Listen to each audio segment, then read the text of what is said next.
ماضی سے حال تک میں خوش آمدید۔ یہ ویڈیو مصنوعی ذہانت یعنی اے آئی کی مدد سے بنائی گئی ہے۔ اچھا۔ اس لیے گرامر یا تلفظ میں معمولی غلطیاں ہو سکتی ہیں۔ تاہم ہماری توجہ درست اور دلچسپ تاریخی معلومات فراہم کرنے پر ہے۔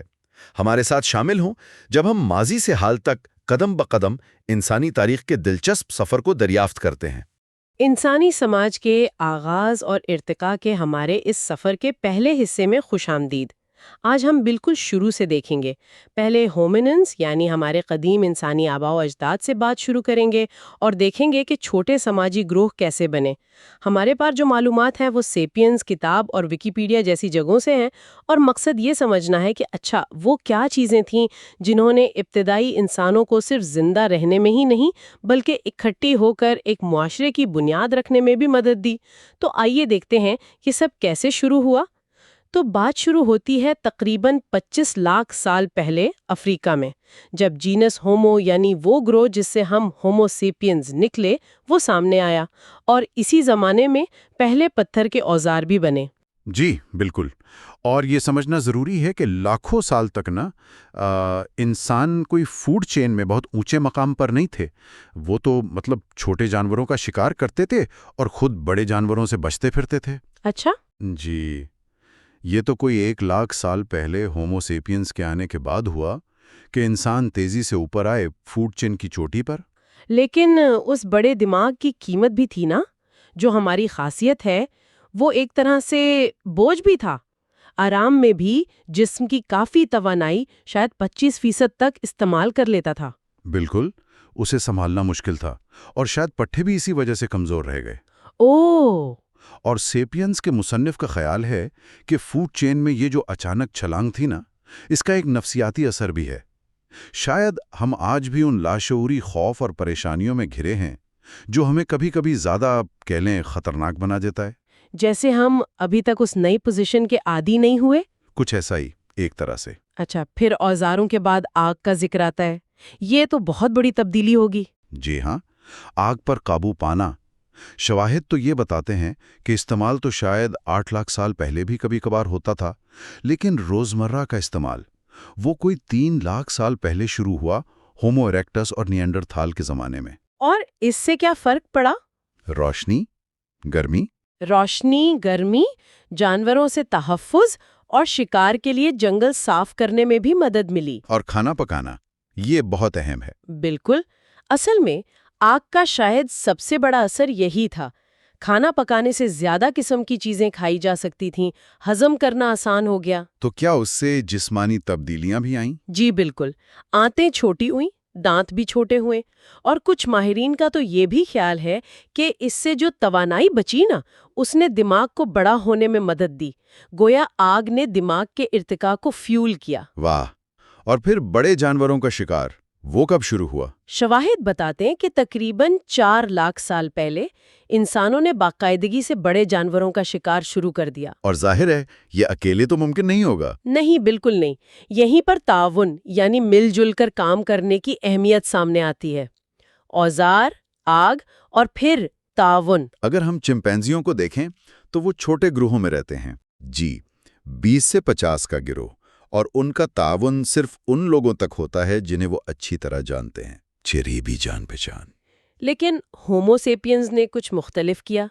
کوئی 70,000 سال پہلے جو علمی انقلاب آیا، ہاں، کوگنیٹو ریولوشن جسے کہتے ہیں، اس کے بعد ہم نے بڑی تعداد میں اجنبیوں کے ساتھ بھی مل کر کام کرنے کی صلاحیت پیدا کر لی۔ یہ کیسے ممکن ہوا؟ یہی پر بات بہت دلچسپ ہو جاتی ہے۔ یہ جو بڑے پیمانے پر تعاون تھا نا، یہ ٹھوس حقیقتوں پر نہیں تھا۔ تو پھر کس چیز پر تھا؟ یہ تھا مشترکہ کہانیوں پر، افسانوں پر، جنہیں آپ تصوراتی حقیقتیں کہہ سکتے ہیں، یعنی وہ چیزیں جن کا وجود صرف ہمارے مشترکہ یقین میں ہے، جیسے قبیلے کے اصول، بزرگوں کی روحیں، کوئی مشترکہ مقصد۔ تو یہ علمی انقلاب جو 70,000 سے 30,000 سال پہلے ہوا، اس نے ہمارے سوچنے اور بات کرنے کا طریقہ بدل دیا۔ جی، غالب خیال یہی ہے کہ دماغ کی وائرنگ میں کچھ اتفاقی جینیٹک تبدیلیاں ہوئیں جنہوں نے ہمیں اس قابل بنایا۔ اور زبان کا کردار؟ نئی زبان کی خاص بات صرف یہ نہیں تھی کہ وہ بتا سکے دیکھو شیر آ رہا ہے، بلکہ وہ ایسی چیزوں کے بارے میں بات کر سکتی تھی جو موجود نہیں ہے، جیسے مستقبل کے منصوبے، سماجی رتبہ، دیوتا، کہانیاں، اور یہی وہ قابلیت تھی جس نے بڑے پیمانے پر تعاون کو ممکن بنایا۔ اس نے ثقافتی ارتقاء کو بہت تیز کر دیا۔ تو ایک طرح سے کہانیاں سنانے اور ان پر یقین کرنے کی ہماری صلاحیت ہی ہمارا خفیہ ہتھیار بن گئی۔ بالکل کہا جا سکتا ہے۔ اسی نے ہمیں چھوٹے خونی رشتے کے گروہوں سے آگے بڑھ کر بڑے سماج بنانے کے قابل بنایا۔ اگرچہ لاکھوں سال تک تو انسان چھوٹے قریبی گروہوں میں ہی رہے، جنہیں بینڈز کہتے ہیں۔ ان قدیم شکاری جمع کرنے والوں کے معاشروں کے بارے میں کیا جانتے ہیں ہم؟ کیا وہ قدیم کمیون جیسے تھے جہاں سب کچھ مشترک تھا، یا خاندان کا تصور تھا؟ اس پر آپ دیکھیں کافی بحث ہے۔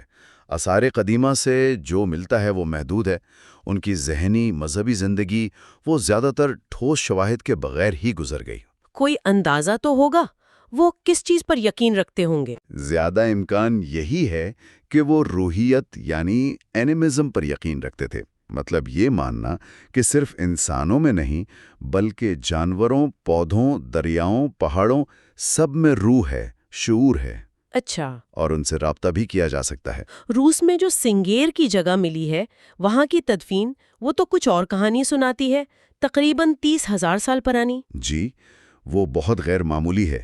وہاں جو لوگ دفن ملے انہیں ہزاروں موتیوں سے سجے لباس اور ہاتھی دانت کے نیزوں جیسے قیمتی چیزوں کے ساتھ دفنایا گیا تھا۔ تو اس کا کیا مطلب نکالا جائے؟ اس سے یہ اشارہ ملتا ہے کہ شاید ان معاشروں میں صرف رشتہ داری سے بڑھ کر بھی کچھ تھا، سماجی فرق، کوئی رتبہ، کوئی پیچیدہ نظام جو ان قیمتی اشیاء کے ذریعے ظاہر ہو رہا تھا، یعنی سماج ڈی این اے سے آگے نکل رہا تھا۔ تو آج ہم نے دیکھا کہ کیسے ہمارے آباء و اجداد نے سخت حالات کا مقابلہ کیا، پتھر کے اوزاروں سے شروع کیا، پھر آگ جیسی طاقت کو قابو کیا، اور پھر زبان اور مشترکہ کہانیوں کے ذریعے تعاون کرنا سیکھا اور پہلے سماجی گروہ بنائے۔ بالکل، یہ ایک لمبا اور دلچسپ سفر ہے، اور یہ تو صرف شروعات ہے۔ ہمارے اگلے حصے میں ہم دیکھیں گے کہ یہ ابتدائی گروہ کیسے مزید بڑے ہوئے، کیسے زبان، افسانوں اور رسم و رواج نے انہیں قبیلوں اور برادریوں میں بدلا، جس نے آخرکار تہذیب کی بنیاد رکھی۔ اور یہ سوچنے کی بات ہے کہ ہمارے ان قدیم آباء و اجداد کی یہ سماجی وراثت، یہ آج بھی ہماری نفسیات اور ہمارے معاشرتی رویوں پر کتنا گہرا اثر ڈالتی ہے۔ پچھلے گفتگو میں ہم نے ذرا دیکھا تھا کہ قدیم ترین انسان کیسے جی رہے تھے، ان کے اوزار اور وہ کیسے چھوٹے چھوٹے گروہوں میں بٹے ہوئے تھے۔ جی، آج حصہ دوم میں ہم اسی سفر کو آگے بڑھا رہے ہیں۔ یہ دیکھ رہے ہیں کہ وہ چھوٹے گروہ آخرکار قبیلوں اور برادریوں کی شکل کیسے اختیار کر گئے۔ جی بالکل، اور آج ہم خاص طور پر ان چیزوں پر غور کریں گے جنہوں نے یہ ممکن بنایا۔ میرا مطلب ہے زبان، کہانیاں، رسم و رواج، جنہوں نے مل کر بڑے پیمانے پر انسانی تعاون کی بنیاد ڈالی۔ ٹھیک ہے، تو پھر زبان سے ہی شروع کرتے ہیں۔ یہ جو بات چیت ہے یہ اشاروں یا بس خطرے کی آوازوں سے آگے کیسے بڑھی؟ مطلب کچھ ذرائع کہتے ہیں کہ کوئی 70,000 سال پہلے ایک علمی انقلاب آیا۔ جی، کوگنیٹو ریولوشن۔ ہاں، تو اس دوران کوئی حادثاتی جینیٹک تبدیلی ہوئی، کوئی ٹری آف نالج میوٹیشن، ہاں، کچھ ایسی تھیوریز ہیں جس نے سیپینز کے دماغ کی وائرنگ بدل دی اور وہ نئے طریقوں سے سوچنے لگیں، ایک نئی قسم کی زبان استعمال کرنے لگیں۔ بالکل، اور یہ سمجھنا اہم ہے کہ یہ زبان صرف ارد گرد کے ماحول یا خطرات بتانے تک محدود نہیں تھی۔ اچھا، نہیں، اس کی اصل طاقت تھی سماجی معلومات بانٹنے میں۔ سماجی معلومات جیسے کہ کون بھروسے کے لائق ہے، کس سے بچ کر رہنا ہے، شکار کہاں مل سکتا ہے، وغیرہ وغیرہ۔ گپ شپ یعنی ایک طرح سے ہاں، لیکن اس سے بھی زیادہ اہم صلاحیت یہ تھی کہ ان چیزوں کے بارے میں بات کی جا سکے جو سامنے موجود نہیں ہیں، جو صرف تصور میں ہیں۔ بالکل، تصوراتی حقیقتیں، افسانے، دیوتا، مستقبل کے منصوبے، یہ سب۔ تو یہ تصوراتی چیزوں پر بات کرنے کی صلاحیت یہ اتنی اہم کیوں ہو گئی؟ یہیں سے بات میرے خیال میں زیادہ دلچسپ ہوتی ہے نا؟ جی، یہ بہت ہی کلیدی نقطہ ہے۔ سیپینز کی یہ جو غیر معمولی صلاحیت ہے نا، کہ وہ مشترکہ افسانوں پر یقین کر کے بہت بڑی تعداد میں اجنبیوں کے ساتھ مل کر کام کر سکتے ہیں۔ اجنبیوں کے ساتھ؟ جی، دیکھیں، چمپینزی جو ہمارے قریبی رشتہ دار ہیں، وہ تقریباً 50-60 کی گروہوں میں رہتے ہیں۔ کیوں؟ کیونکہ ان کا تعاون ذاتی جان پہچان پر مبنی ہوتا ہے۔ صحیح۔ لیکن سیپینز وہ 150 افراد کی جو ایک فطری حد سمجھی جاتی ہے اس سے کہیں آگے نکل گئے۔ ہزاروں لاکھوں کی تعداد میں تعاون۔ یہ کیسے ممکن ہوا؟ مشترکہ کہانیوں کی وجہ سے۔ کہانیاں؟ ہاں، جیسے کسی قوم کا تصور یا کسی کمپنی کی قانونی حیثیت۔ مثال کے طور پر پیوجو کمپنی کو ہی لے لیں۔ وہ کمپنی کیا ہے؟ کاغذات، قوانین، مشترکہ یقین۔ مطلب یہ کوئی ٹھوس چیز تو نہیں ہے؟ بالکل نہیں، یہ سب مشترکہ یقین ہے۔ انسانی حقوق کا نظریہ بھی ایسا ہی ہے۔ یہ وہ افسانوی گوند ہے آپ کہہ لیں جس نے سیپینز کو اتنی کامیابی دلائی، اور اسی وجہ سے ثقافتی ارتقاء جینیاتی ارتقاء سے کہیں زیادہ تیز ہو گیا۔ واہ! تو یہ افسانے صرف تعاون کے لیے نہیں تھے بلکہ یقیناً ان کے عقائد اور رسومات کی بنیاد بھی بنے ہوں گے۔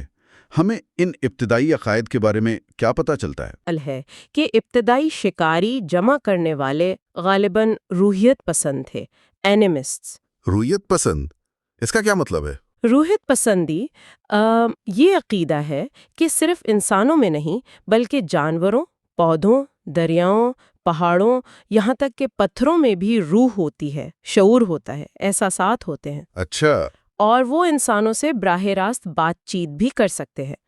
اس سوچ میں انسان کائنات کا مرکز نہیں تھا۔ صحیح، وہ فطرت کا حصہ تھا۔ بالکل، جیسے روس میں سنگر ایک جگہ ہے، وہاں سے کوئی 30,000 سال پرانی قبریں ملی ہیں۔ 30,000 سال؟ جی، اور ان میں بچوں کو ہزاروں ہاتھی دانت کے موتیوں سے سجا کر دفنایا گیا تھا۔ یہ چیزیں اس دور کے پیچیدہ سماجی ڈھانچے، ان کی رسومات اور شاید طبقاتی فرق کی طرف بھی اشارہ کرتی ہیں۔ یعنی صرف زندہ رہنے کی جدوجہد نہیں تھی، ایک بھرپور ثقافتی اور روحانی زندگی بھی چل رہی تھی۔ یقیناً۔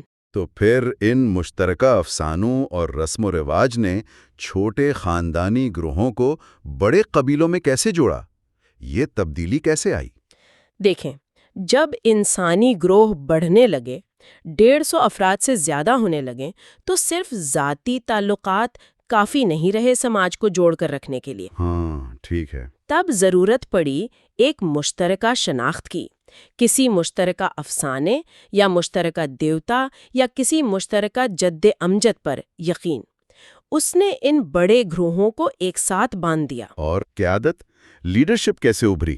غالب امکان یہی ہے کہ قیادت ان لوگوں کے ہاتھ میں آئی جو یہ کہانیاں بنانے، سنانے اور انہیں زندہ رکھنے میں ماہر تھے۔ یعنی شاید ابتدائی سردار یا جو شامان کہلاتے ہیں؟ جی بالکل، وہی لوگ جو رسومات کرواتے تھے، جو ماضی کو مستقبل سے جوڑتے تھے۔ لیکن ایک سوال ذہن میں آتا ہے، کیا یہ جو معاشرے بن رہے تھے یہ پرامن تھے یا وسائل کے لیے، علاقوں کے لیے جھگڑے بھی ہوتے تھے؟ یہ ایک اہم سوال ہے، اور آثار قدیمہ سے جو شواہد ملتے ہیں وہ ایک ملی جلی تصویر دکھاتے ہیں۔ اچھا۔ ظاہر ہے وسائل کے لیے مقابلہ تھا، بہترین شکار گاہیں، پانی کے ذخائر، ان پر کنٹرول کے لیے گروہوں میں تناؤ اور تشدد ضرور ہوتا ہوگا۔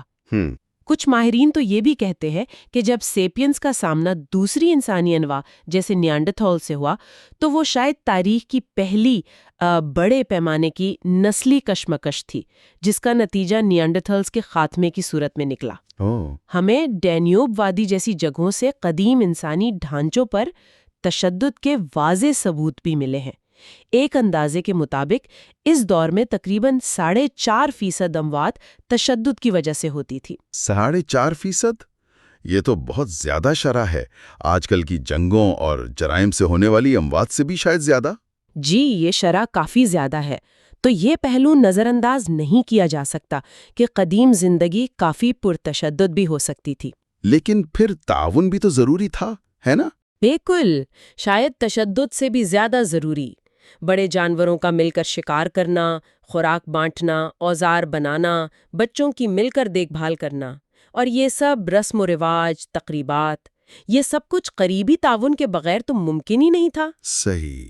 تو یوں سمجھیں کہ قدیم انسانی معاشروں میں تعاون اور تنازع دونوں ساتھ ساتھ چلتے تھے۔ تو اگر ہم خلاصہ کریں تو زبان نے ہمیں پیچیدہ خیالات بانٹنے کے قابل بنایا۔ جی، مشترکہ افسانوں نے ہمیں بڑی تعداد میں حتیٰ کہ اجنبیوں کے ساتھ تعاون کرنا سکھایا۔ بالکل۔ اور رسومات نے اس مشترکہ شناخت کو مزید پکا کیا۔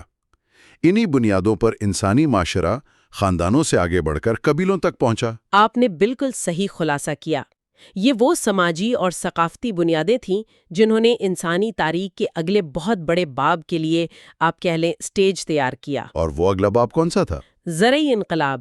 ہماری اگلی گفتگو اسی پر ہوگی، جب انسانوں نے خانہ بدوشی چھوڑ کر ایک جگہ آباد ہونا شروع کیا، کھیتی باڑی شروع کی، اور پھر شہر اور تہذیبیں وجود میں آئیں۔ وہ انسانی سفر کا ایک بالکل نیا موڑ تھا۔ اور شاید یہ سوچنے کی بات ہے کہ وہ افسانوی گوند جو ہزاروں سال پہلے ہمیں جوڑتی تھی، وہ آج کی دنیا میں کن شکلوں میں موجود ہے، اور کیا وہ اب بھی ہمیں جوڑتی ہے یا تقسیم کرتی ہے؟ یہ واقعی ایک گہرا سوال ہے۔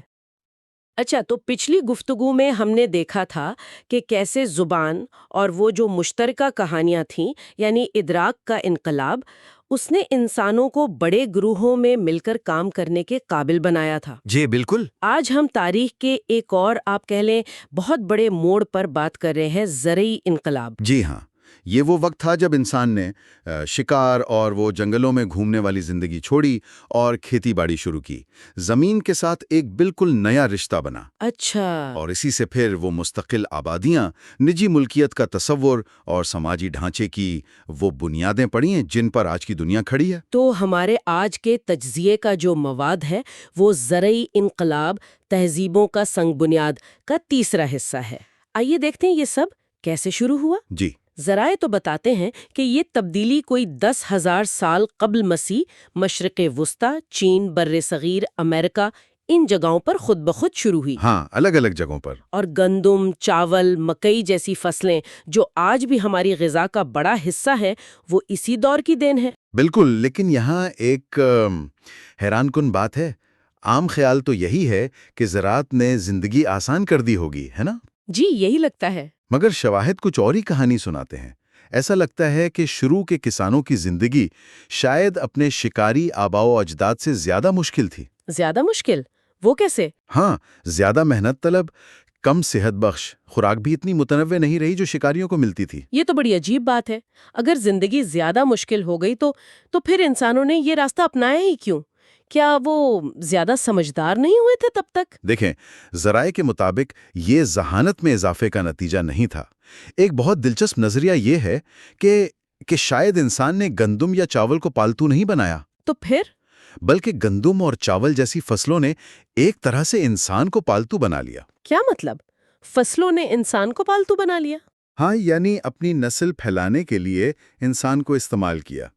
خوراک زیادہ ہوئی، یہ ٹھیک ہے، آبادی بھی تیزی سے بڑھی، لیکن اس کا مطلب یہ نہیں تھا کہ زندگی بہتر ہو گئی یا لوگوں کو زیادہ فارغ وقت مل گیا۔ تو کیا اسی لیے ایک ذریعہ اسے تاریخ کا سب سے بڑا فراڈ کہتا ہے، یہ جو تضاد ہے؟ بالکل اسی تضاد کی وجہ سے اضافی خوراک نے آبادی کا ایک طرح سے دھماکہ کر دیا۔ لوگ مستقل بستیوں میں رہنے لگے۔ جیسے وہ ناتوفیان ثقافت کا ذکر آتا ہے؟ جی، مشرق وسطی کی ناتوفیان ثقافت، وہ تو خیر نیم مستقل گاؤں تھے، یا پھر جیریکو جیسا شہر جو 8,500 قبل مسیح تک تو باقاعدہ آباد ہو چکا تھا۔ اچھا۔ اور دیکھیں، مستقل رہنے سے عورتوں کے لیے زیادہ بچے پیدا کرنا ممکن ہوا، پھر کھیتی باڑی کے لیے زیادہ ہاتھوں کی ضرورت پڑی، جس سے آبادی اور بڑھی۔ یہ تو ایک چکر سا چل پڑا پھر۔ بالکل، لیکن ساتھ ہی بیماریاں زیادہ پھیلیں، خاص طور پر بچوں میں شرح اموات بڑھ گئی۔ اور ان مستقل بستیوں سے ایک اور بڑا تصور نکلا ملکیت کا، یعنی میری زمین، تمہاری زمین۔ یہ پہلے نہیں تھا؟ جی، شکاری گروہوں میں ذاتی ملکیت کا تصور بہت محدود ہوتا تھا، لیکن جب کھیتی باڑی شروع ہوئی تو زمین، فصلیں، اوزار، یہ سب نجی ملکیت بن گئے۔ اچھا۔ اور اسی سے پھر وراثت کا نظام شروع ہوا۔ خاندان معاشرے کی بنیادی اکائی بن گیا۔ سماجی رشتے آپ کہہ لیں زیادہ پیچیدہ ہو گئے۔ تو زیادہ خوراک، زیادہ آبادی، مستقل گھر، نجی ملکیت، اس سب نے معاشرے کو کیسے بدلا؟ ہم نے پچھلی بار بات کی تھی کہ ادراک کے انقلاب نے تو پہلے ہی بڑے گروہوں میں تعاون ممکن بنا دیا تھا۔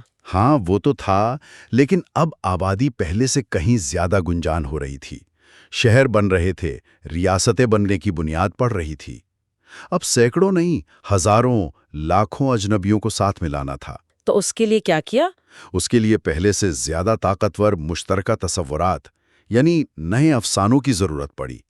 عظیم دیوتا، مادر وطن کا تصور، اس طرح کی چیزیں۔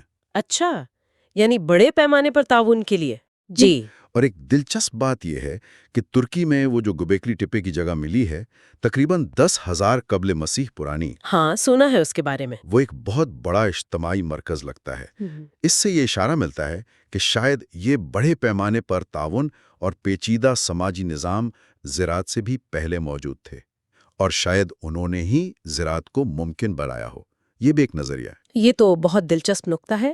اچھا، اور یہ جو اضافی خوراک پیدا ہو رہی تھی، کیا یہ سب میں برابر تقسیم ہوتی تھی یا؟ نہیں، یہیں سے آپ کہہ لیں سماجی عدم مساوات کی جڑیں مضبوط ہوئیں۔ کیسے؟ اس اضافی خوراک نے معاشرے میں ایک چھوٹی سی اشرافیہ کو جنم دیا۔ حکمران، فوجی، پجاری، منتظمین، یہ وہ لوگ تھے جو خود کھیتی باڑی نہیں کرتے تھے۔ اچھا، تو وہ کسانوں کی محنت پر گزارا کرتے تھے۔ بالکل، وہ کسانوں کی پیدا کردہ اضافی خوراک پر زندہ رہتے تھے، اور تاریخ دیکھیں تو انہی لوگوں کے کارناموں سے بھری پڑی ہے، جبکہ کروڑوں کسان وہ غمنامی میں ہی سخت محنت کرتے رہے۔ یہ تو پودوں کی بات ہوئی۔ جانوروں کو پالتو بنانے کا عمل کیسا تھا؟ وہ بھی ساتھ ہی ہوا؟ جی، وہ بھی بتدریج ہوا، ایک دم سے نہیں۔ پہلے انسان صرف کچھ خاص قسم کے جانوروں کا شکار کرتے تھے، جیسے بھیڑ، بکریاں، جو کم حملہ آور تھیں۔ ٹھیک ہے۔ پھر آہستہ آہستہ انہیں دوسرے شکاریوں سے بچانا شروع کیا، اور پھر آخر کار ان کی افزائش نسل کو اپنی مرضی کے مطابق کنٹرول کرنے لگے۔ تو یہ جانوروں کے لیے کیسا رہا؟ مطلب بھیڑ، بکری، گائے وغیرہ کے لیے؟ اب دیکھیں، اگر نسل کے نقطہ نظر سے دیکھیں تو یہ ان جانوروں کے لیے بہت بڑی کامیابی تھی۔ ان کی تعداد اربوں میں پہنچ گئی۔ آج دنیا میں گائیں، مرغیاں، بھیڑیں انسانوں سے کہیں زیادہ ہیں۔ ہاں، یہ تو ہے۔ لیکن ذریعہ یہ کہتا ہے کہ اگر آپ ایک انفرادی جانور کے نقطہ نظر سے دیکھیں تو یہ اکثر ایک خوفناک تباہی ثابت ہوئی۔ خوفناک تباہی کیسے؟ قید میں زندگی، بیماریاں، اور بالآخر ذبح ہو جانا۔ تو یہ ایک عجیب تضاد ہے، ارتقائی کامیابی لیکن انفرادی سطح پر تکلیف۔ یہ زرعی انقلاب کا ایک اہم سبق ہے۔ تو خلاصہ کریں تو زرعی انقلاب نے ہمیں مستقل آبادیاں دیں، آبادی میں بہت اضافہ کیا، نجی ملکیت کا تصور دیا، اور پیچیدہ معاشرتی نظام بھی۔ جی ہاں۔ لیکن اس کی قیمت بھی ادا کرنی پڑی۔ زیادہ محنت، شاید پہلے سے کم اچھی خوراک، بڑھتی ہوئی سماجی تفریق، اور پالتو جانوروں کی انفرادی تکالیف کی صورت میں۔ بلا شبہ یہ انسانی تاریخ کا ایک ایسا فیصلہ کن موڑ تھا جس نے ہماری آج کی دنیا کی بنیاد رکھی۔ اسی اضافی خوراک اور بڑھتی ہوئی آبادی نے ہی پھر شہروں، ریاستوں اور تہذیبوں کے عروج کے لیے راستہ بنایا۔ تو اگلی گفتگو میں ہم اسی عمل کو آگے بڑھائیں گے اور دیکھیں گے کہ یہ زرعی بستیاں کیسے بڑی اور طاقتور تہذیبوں میں بدلیں، جہاں پھر تحریر، قوانین، ریاستیں اور سلطنتیں وجود میں آئیں، جنہوں نے انسانی تقدیر کو ایک بالکل نئی شکل دی۔ بالکل۔ اور جاتے جاتے یہ سوال شاید چھوڑ جانا چاہیے کہ کیا ترقی کی راہ میں، چاہے وہ انسانوں کی ہو یا جانوروں کی نسلوں کی، انفرادی سطح پر قیمت ادا کرنا ناگزیر ہے؟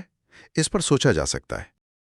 پچھلی گفتگو میں ہم نے دیکھا تھا کہ زرعی انقلاب نے کیسے انسانی زندگی کا نقشہ ہی بدل دیا۔ جی، وہ خانہ بدوش گروہوں سے آباد بستیوں تک کا سفر۔ بالکل، جہاں ملکیت، رشتہ داری اور سماجی ڈھانچے کی بنیاد پڑی۔ آج ہم وہیں سے بات آگے بڑھائیں گے۔ ٹھیک۔ یہ دیکھیں گے کہ یہ ابتدائی بستیاں کیسے پھیلیں، کیسے عظیم تہذیبیں بن گئیں۔ مطلب قوانین، ریاستیں، منظم مذاہب، تجارت، یہ سب کیسے وجود میں آیا؟ ہاں، وہ نظام جنہوں نے تاریخ کا رخ ہی موڑ دیا۔ بالکل۔ آج ہم انہی پیچیدہ معاشروں کی جڑوں کو سمجھنے کی کوشش کریں گے۔ یہ کہ لاکھوں اجنبی انسان آخر مل کر رہنا اور کام کرنا کیسے سیکھے۔ یہ واقعی بڑا سوال ہے۔ جی، یہ وہ دور تھا جب ریاست، مذہب، معیشت جیسے آپ کہہ لیں بڑے بڑے تصورات نے جنم لیا، ہماری آج کی دنیا کی بنیاد رکھی۔ تو یہ سفر کہاں سے شروع ہوا؟ پہلی بڑی تہذیبیں کہاں ابھری؟ تقریباً یوں سمجھیں 4000 قبل مسیح کے آس پاس ہمیں میسوپوٹیمیا، جو آج کل عراق ہے، مصر اور وادی سندھ جیسی جگہوں پر ابتدائی تہذیبوں کے ثبوت ملتے ہیں۔ اور ان کی خاص بات کیا تھی؟ دیکھیں، ان میں بڑی منظم حکومتیں تھیں، پختہ مذہبی عقائد تھے، معاشرے میں آپ کہہ سکتے ہیں اونچ نیچ تھی۔ درجہ بندیاں؟ جی، درجہ بندیاں۔ پھر بڑی یادگاری عمارتیں، اور ہاں، سب سے اہم، لکھنے کا فن اور باقاعدہ قوانین کا نظام۔ اور یہ سب ممکن کیسے ہوا؟ یقیناً زراعت میں ترقی کا کوئی ہاتھ ہوگا۔ یقیناً زراعت سے خوراک ضرورت سے زیادہ پیدا ہونے لگی، مطلب اب ہر بندے کو کھیتی باڑی نہیں کرنی پڑتی تھی۔ اچھا، تو کچھ لوگ دوسرے ہنر سیکھ سکتے تھے، دوسرے پیشے اپنا سکتے تھے، آبادی بڑھی، لوگ زیادہ گھنی آبادیوں میں رہنے لگے اور یوں پہلے شہر بنے۔ شہری کاری یعنی اربنائزیشن۔ بالکل۔ لیکن یہ حیرانی کی بات ہے، اتنے سارے اجنبی لوگ ایک جگہ اکٹھے رہ رہے ہیں۔ پرانے قبائلی نظام تو بس چند سو لوگوں تک ہی چلتے تھے، انہیں جوڑ کر کس چیز نے رکھا؟ یہیں پر سب سے آپ کہیں دلچسپ بات آتی ہے۔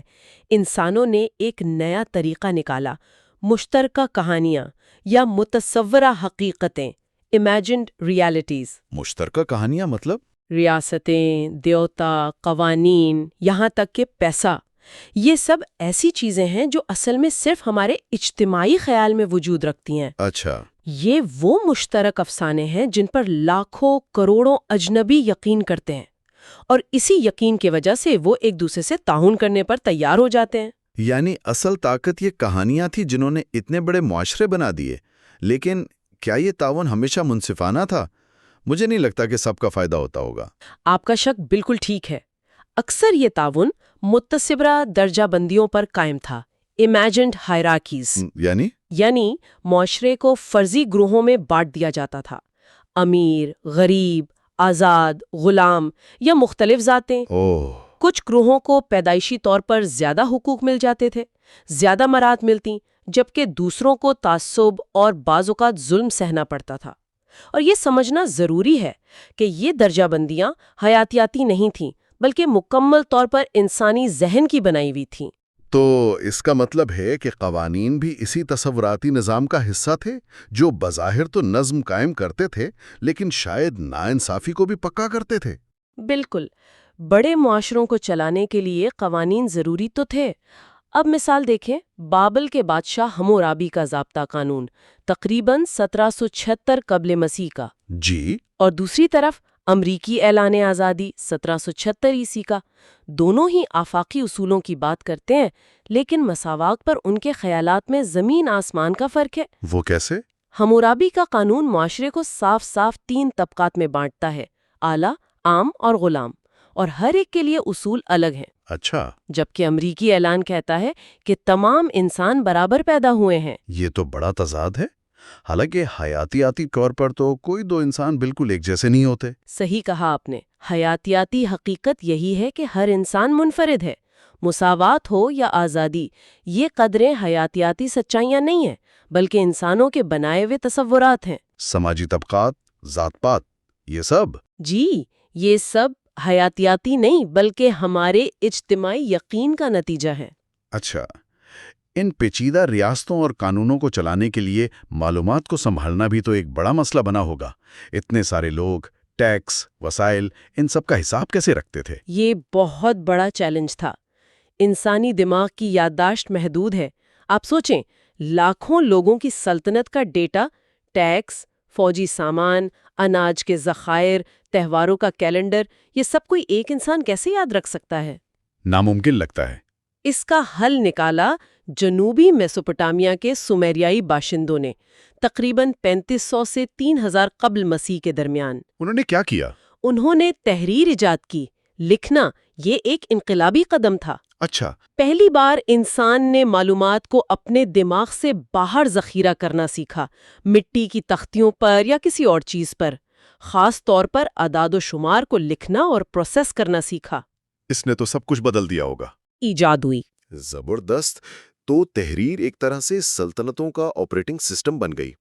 اچھا، اس سارے نظام میں مذہب کا کیا کردار تھا؟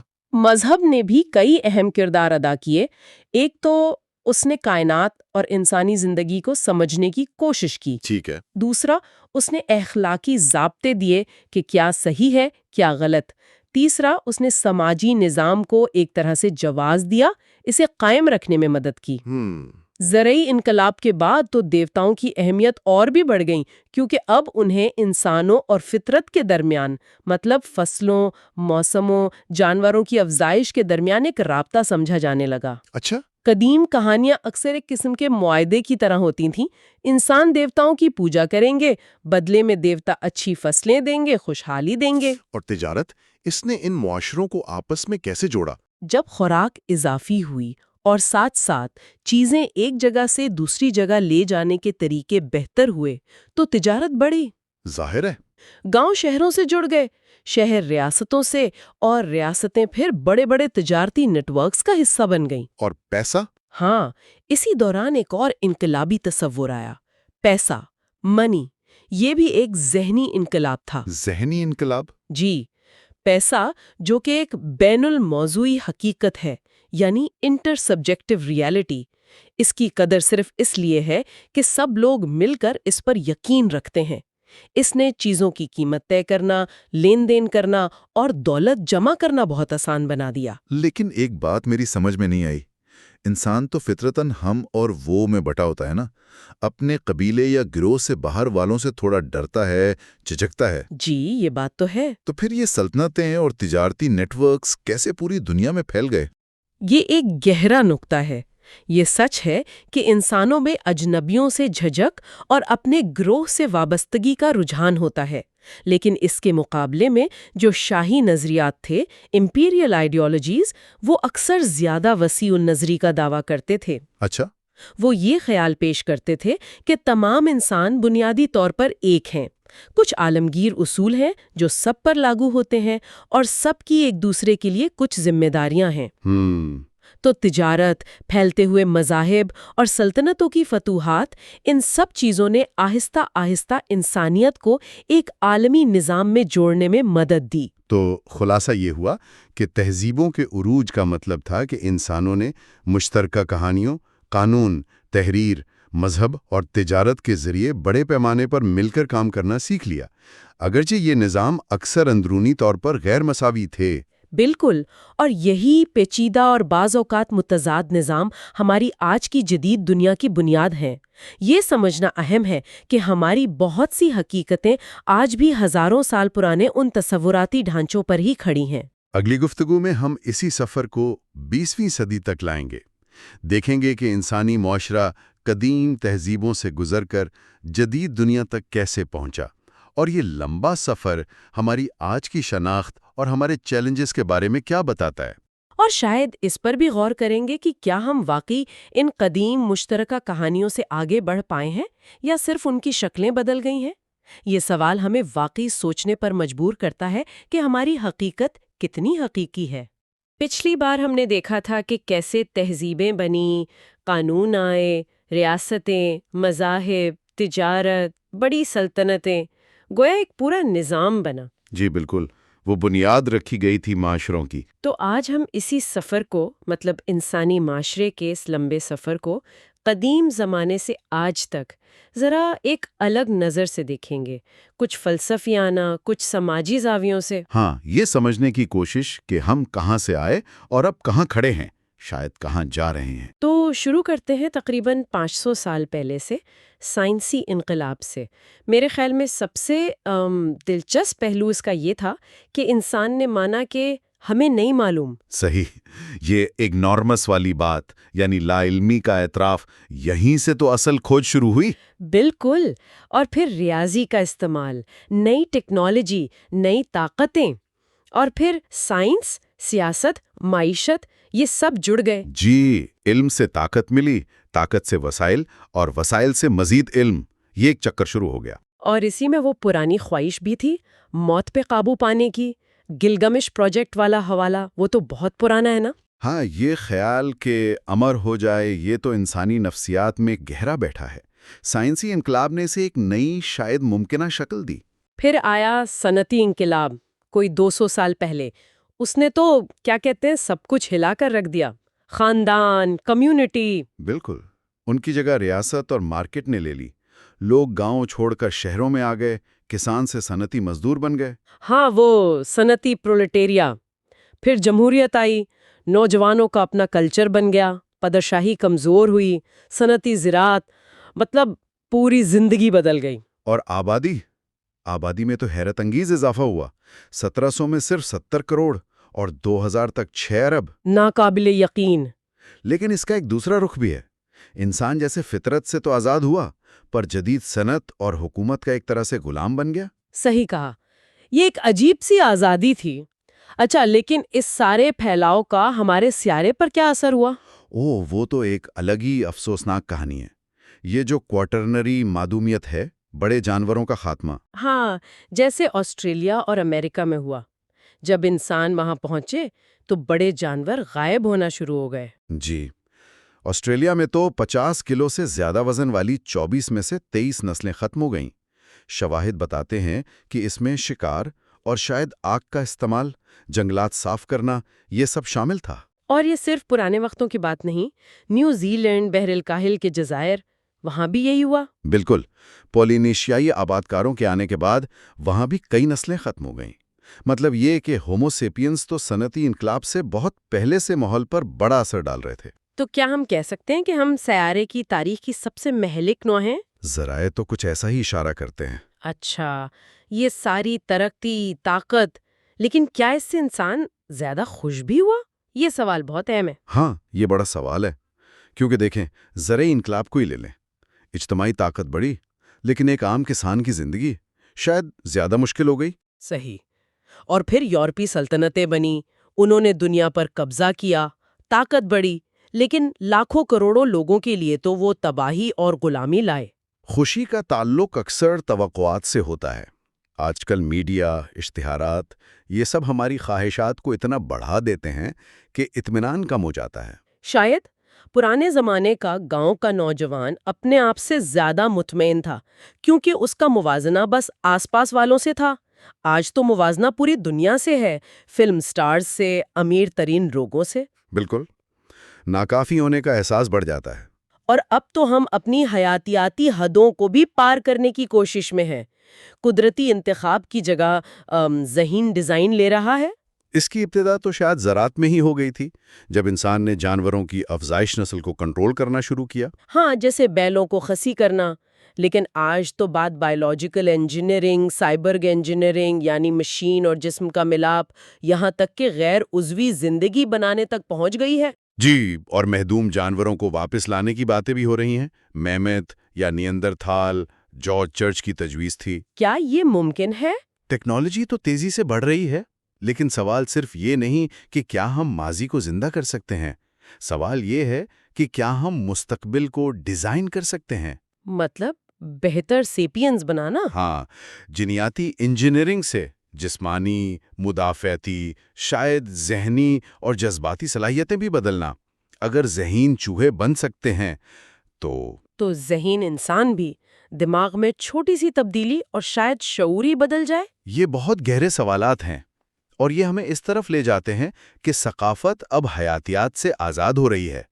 ہم خود کو انجینئر کرنے کے قابل ہو رہے ہیں. وہ فرینکنسٹائن والی کہانی یاد آتی ہے، اپنی ہی تخلیق کے قابو سے باہر ہو جانے کا ڈر. کیا ہم اپنے آخری دن کے قریب ہیں جب ہومو سیپینز کی جگہ کوئی اور لے لے گا؟ یہ سوچنے پر مجبور کرتا ہے. تو اگر ہم پورے سفر کو سمیٹیں، ہم افریقہ کے ہومنڈ سے شروع ہوئے، قبیلے بنے، پھر وہ ادراک کا انقلاب آیا، زبان، کہانیاں جس نے بڑے گروہوں کو ممکن بنایا. جی، پھر زراعت آئی، بستیاں بنی، سماج بنے، تحریر آئی، بڑے نظام بنے جیسے حمورابی کا قانون، تہذیبیں بنی، پھر سائنسی اور صنعتی انقلاب جس نے ہمیں بے پناہ طاقت دی، مگر ساتھ میں بڑے چیلنجز بھی، ماحولیاتی، سماجی. اور اب ہم اپنی بائیولوجی کو ہی بدلنے کے دہانے پر ہیں. تو ان سب کے آخر میں سب سے بڑا سوال کیا ہے؟ میرے خیال میں سب سے بڑا سوال جو ذرائع بھی اٹھاتے ہیں وہ یہی ہے، ہم کیا بننا چاہتے ہیں؟ یہ سوال شاید ہماری ٹیکنالوجی، ہماری سیاست، ہر چیز سے زیادہ اہم ہے. صحیح، کہ ہم اپنی اس نئی طاقت کا استعمال کیسے کریں گے؟ بالکل، یہ ہمارے پورے ارتقائی سفر کا کلائمیکس ہے. آگ کی پہلی چنگاری سے لے کر آج کے ڈیجیٹل دور تک انسانی معاشرے کی یہ کہانی ہم سب کی کہانی ہے.